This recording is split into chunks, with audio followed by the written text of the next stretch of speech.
Hello. We are back again with our readings of the corpus of early Arabic sources for West African history. Today we will begin with al-Idrisi, and we'll focus on his brief passages on the ancient kingdom of Kanem in the 12th century when he was writing. Let's begin.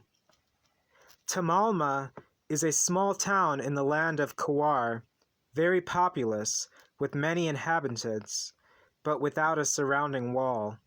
It has an independent ruler. The town is on a small hill which is nevertheless difficult to ascend because it is surrounded by cliffs from all sides. It has date palms and livestock. Its people are naked and wretched. They drink water from wells.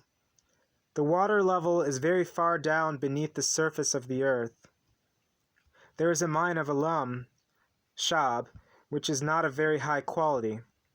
They sell it in Kawar, and the merchants mix it with good alum and take it with them to all parts. There are 12 stages from Tamalma to the town of Manan in the land of Kanem. Manan is a small town without industry of any sort and little commerce. Its people breed camels and goats. From the town of Manan to that of Anjimi is 8 days traveling. The latter is also in Kanem. Anjimi is a very small town and has but few inhabitants of the humblest kind. To the east they are neighbors of the Nuba. Between the town of Anjimi and the Nile is 3 days traveling in a southerly direction. Its people drink water from wells. From Anjimi to the town of Zagawa is 6 days traveling. The town of Zagawa is well populated and is the center for several districts. Around it live many of the Zagawa who carry goods with their camels. They have a little trade and manufacture objects with which they trade among themselves. They drink water from wells and eat sorghum, sun-dried camel meat, and the fish they catch. They also have abundant milk. Their clothing consists of dyed skins with which they cover themselves. They are the scabbiest of all the Sudan.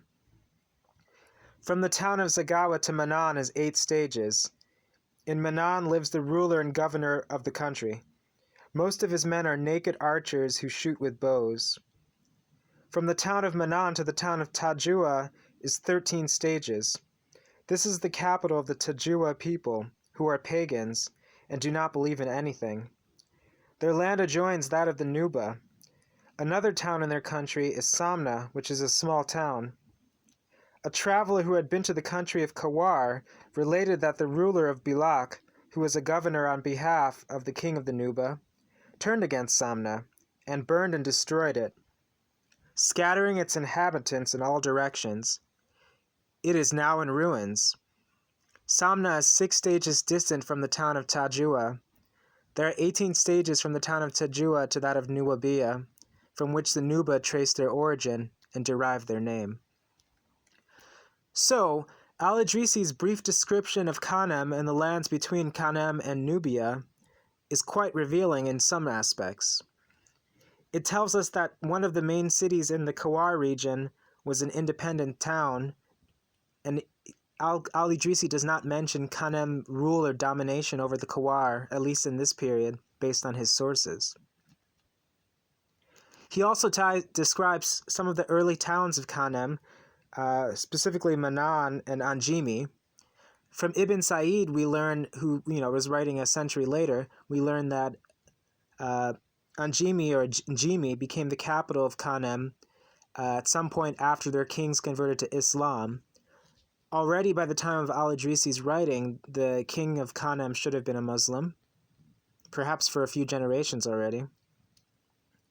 And we also get an interesting reference to how, at least based on al-Idrisi's sources, that these two main cities of Kanem, Manan and Anjimi, appear to have been a center for very little trade. He seems to emphasize more agriculture and animal herding as a basis of the economy.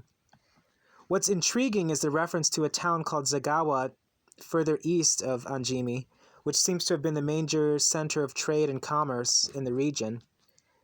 Al-Idrisi implies that it was under the rule of Kanem, which is possibly true and quite interesting. But we don't really know where or what this town was. Was the so-called town of Zagawa perhaps just a meeting point for various Zagawa groups living in the east, to the east of Lake Chad and to the west of the Nile? And perhaps it became a center of commerce and trade because it was an area where goods could move from the west and the east towards Nubia and Egypt, and to the west towards Kanem and other lands. But we don't really know where or what this town of Zagawa was or where it was located. But somewhere to the east of it, there laid the land of the Tajua, who were said to be pagans, living close to the Nubians. And according to al-Idrisi, one of the Tajua towns had actually been pillaged and sacked by Nubia, based on information he derived from a source that heard it in Kawar. This, if true, again attests to the links between Kanem, Kawar, the Zagawa lands, Tajua, and Nubia.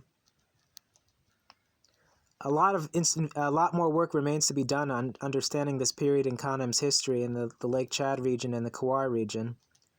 But there's some interesting inklings of, again, how Kanem, or states and peoples